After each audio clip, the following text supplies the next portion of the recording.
Bonjour à toutes et à tous, aujourd'hui on va faire une recette méga simple, méga rapide, mais c'est une recette de base de la pâtisserie française et on va en avoir besoin la semaine prochaine pour la dernière recette anglaise du mois et potentiellement dans les prochaines recettes à venir cet été, donc il faut que vous soyez au taquet sur cette recette, la meringue française. Il existe 3 types de meringues, la française, l'italienne, la suisse. Aujourd'hui, on fait la française. Donc la française, c'est sûrement celle que vous aviez déjà en tête. C'est celle qu'on fait sécher au four et qui est très croustillante, qu'on mange comme ça pour les amateurs. Personnellement, je ne suis pas du tout une amatrice de meringue, mais pour certaines recettes, c'est vrai que ça apporte vraiment un plus. Donc c'est parti pour la meringue française, vous allez voir, c'est méga rapide. Alors dans la cuve, on a mis 100 g de blanc d'œuf, ce qui équivaut à plus ou moins 3 blancs d'œufs. Et on a 200 g de sucre, donc on a le double de sucre de blanc d'œuf, ça c'est très important. Et ce qu'on va faire, c'est qu'on va commencer à le fouetter. On va rajouter un petit peu de sucre pour serrer les blancs d'œufs et on rajoutera la totalité après. C'est parti.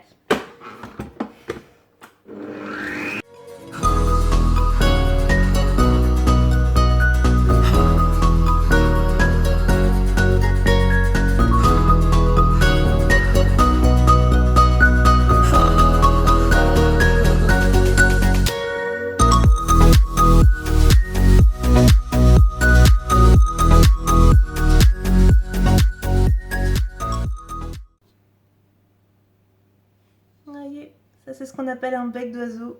Donc là, on en a un sympathique.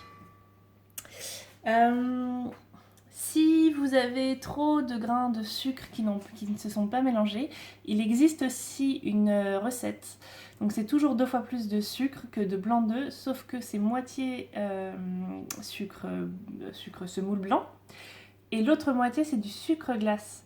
Sauf que le sucre glace, du coup, il se rajoute à la fin à la maryse, mais ça permet d'éviter d'avoir moins de gras. Si jamais vous avez ce souci-là, c'est possible.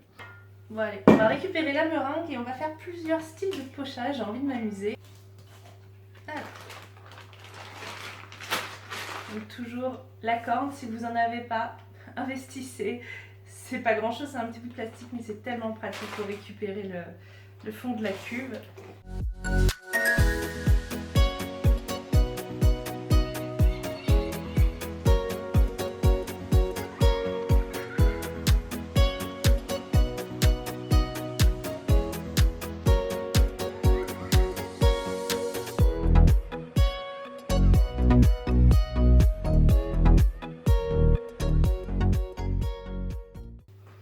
Alors, au préalable, chauffez votre four à 90 degrés.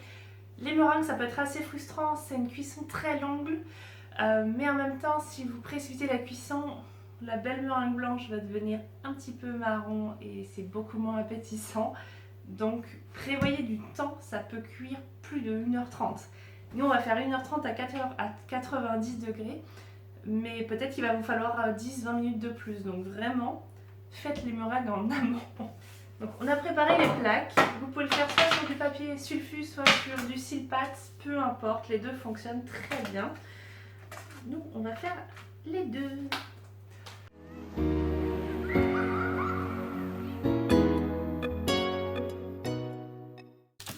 Ça c'est pour que ça colle, pour pas que votre papier vole, parce que les meringues c'est extrêmement léger.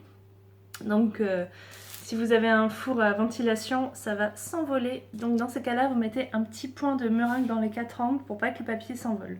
Si vous êtes avec si vous êtes avec un tapis silicone, il n'y a pas besoin de faire ça, c'est plus lourd que la meringue.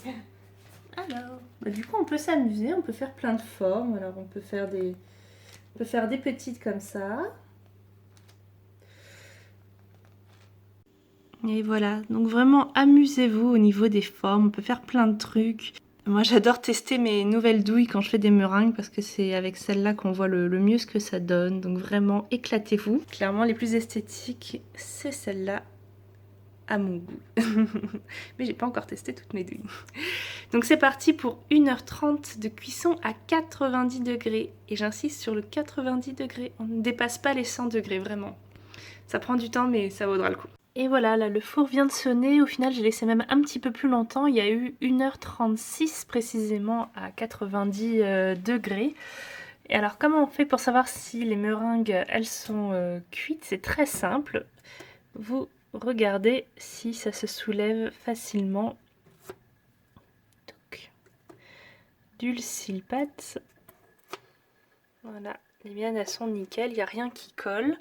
C'est pour ça que j'avais rajouté 6 minutes parce que les toutes premières que j'avais testées au bout d'1h30, voilà, il en restait un petit peu.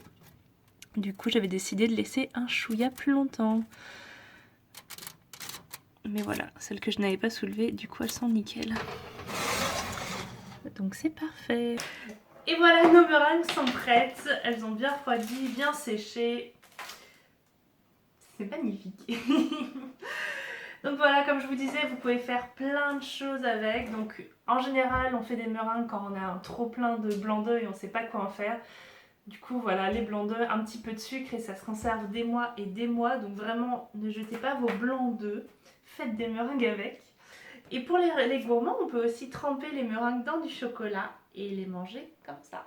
J'espère que la recette des meringues françaises vous a plu. Vous avez vu, c'est très simple, c'est très rapide à faire, mais très long en cuisson. Si vous avez des questions, n'hésitez pas à me les poser en commentaire. Si vous avez des problèmes quand vous faites cette recette et vous ne comprenez pas pourquoi, posez-moi toutes les questions que vous voulez, j'y répondrai à chaque fois, il n'y a pas de souci, il n'y a pas de questions stupides.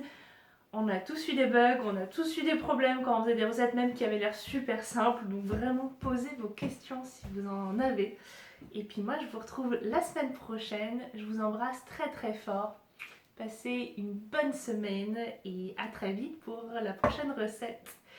Et la prochaine recette, c'est la dernière du mois anglais. Mais c'est une recette juste trop bonne, donc j'espère qu'elle va vous plaire. Faites les meringues pour cette recette, vous allez en avoir besoin, sinon vous serez dégoûtés. Je vous embrasse très fort, à bientôt!